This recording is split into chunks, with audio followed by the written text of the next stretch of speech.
Happy Friday! Today I am making a video on spinal cord injuries. Are you excited? I'm excited. These videos have been helpful for me because I'm able to look back on them and use it as a study tool for myself. And you know what they say, in order to know the material, teach the material. Subscribe. And the next day or two I plan on doing burns. And I'm going to attempt another doodle, so bear with me. Okay, here we are. Oh my gosh, the glare. I found this photo on YouTube. No, Google. I found this photo on Google, and I like it because it's very descriptive in terms of outlining the spine, okay? And I also came back with my doodles. First thing we are going to start with, look at this. We are going to do C1 through C8. All right, I want to give you some time to write it as well, so I'm going to try to stand back as far as possible. Apologies that I don't have notes. I'm just not that far advanced in this yet. The more subscribers, video people, watchers that I get, I will definitely make more of an effort to have material available. But right now, I just starting it off a little simple. So the first thing that we're going to discuss is C1 through C3. Here, they need a ventilator. They cannot breathe on their own. They're total assist in every aspect. Transfers, ADLs, IADLs. Definitely want a backup generator in case the power goes out. They can use a power wheelchair with a sip and puff. Now that is a straw that's like a straw that's connected to the wheelchair that they can kind of do like breaths through in order to move the wheelchair around. So that's really cool. The only thing that they have through C1 through C3 is head and neck movements.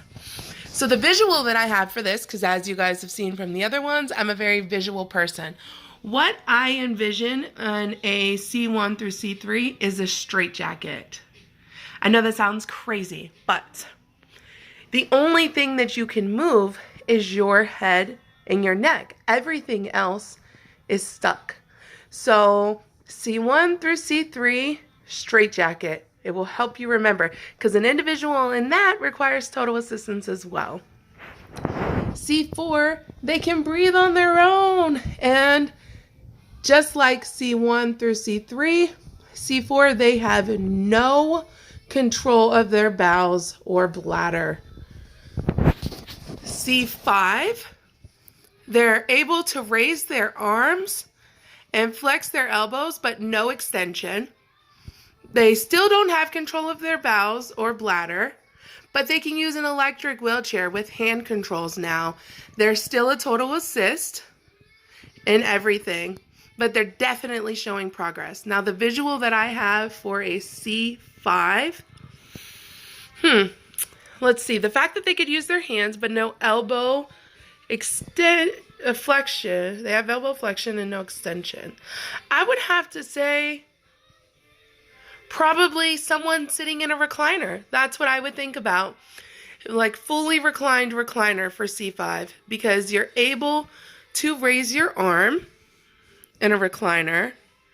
I mean, you can do elbow extension and flexion, but visually, I'm thinking, how much movement do you have in a recliner at the upper body? So that would definitely be a visual for me. Now, C6, this is where they've improved. Now they're mod assists on ADLs, but they're still going to need maximum assistance on IADLs. They have wrist extension added to the raised arm, elbow flexion. Now they have wrist extension, and they can hold items. This is really big for C6. They have little bowel movement, bowel control and bladder control, so that has improved from none. And they're able to use a manual wheelchair for short distance. So they're still most likely going to need a power chair. And Now they can drive with hand controls. So C6, they have jumped tremendously in terms of independence. C5, they have they need limited assistance for ADLs and partial assistance for IDLs and heavy domestic care. Now they've received their extension. They have elbow flexion, extension, wrist flexion, extension, partial finger movements. So they are improving, people.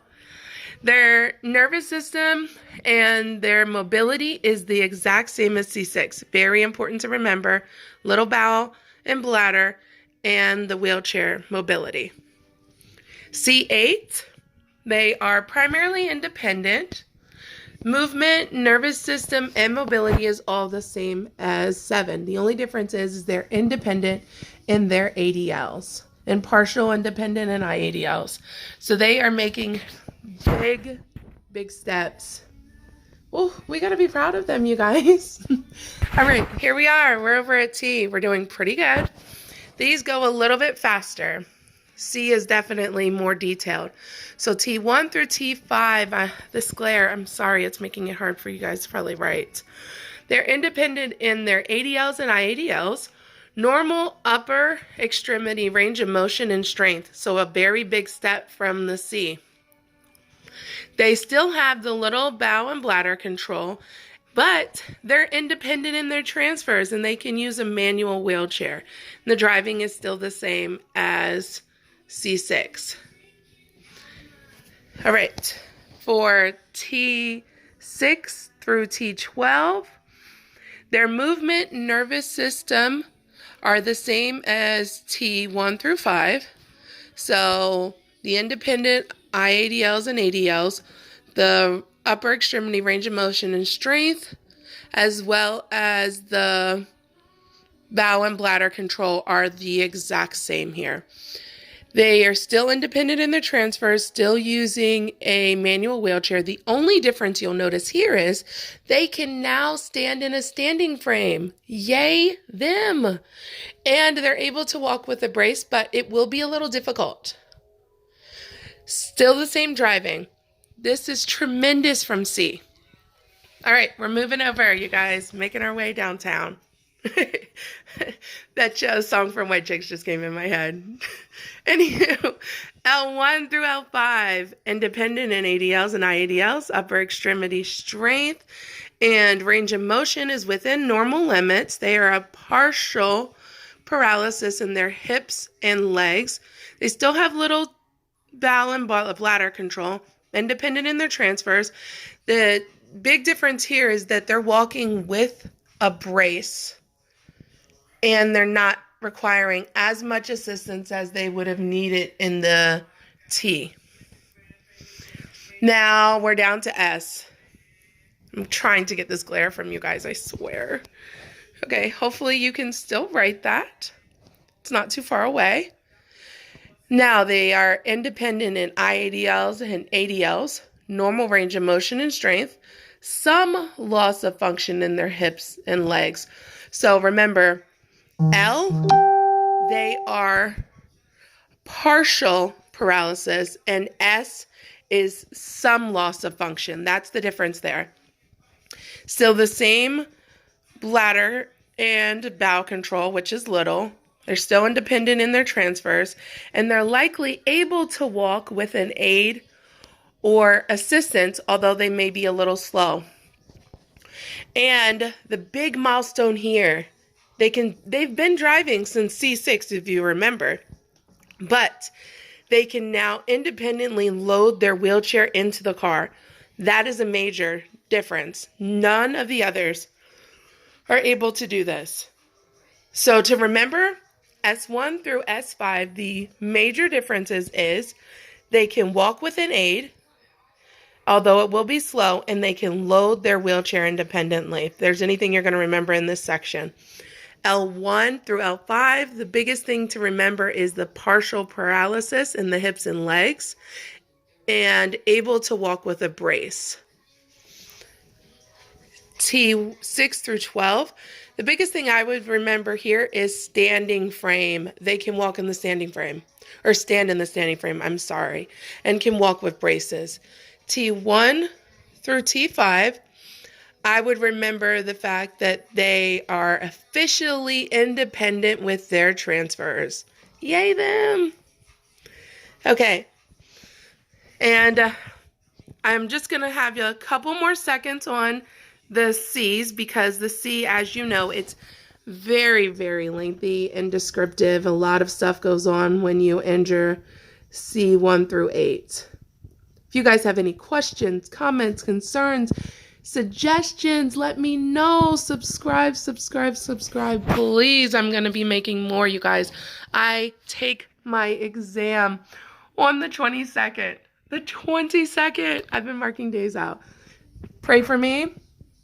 I plan on passing, and I hope that you guys do too. Remember, lots more to come. I'm going to be doing burns, which will be posted no later than Monday. Happy Friday!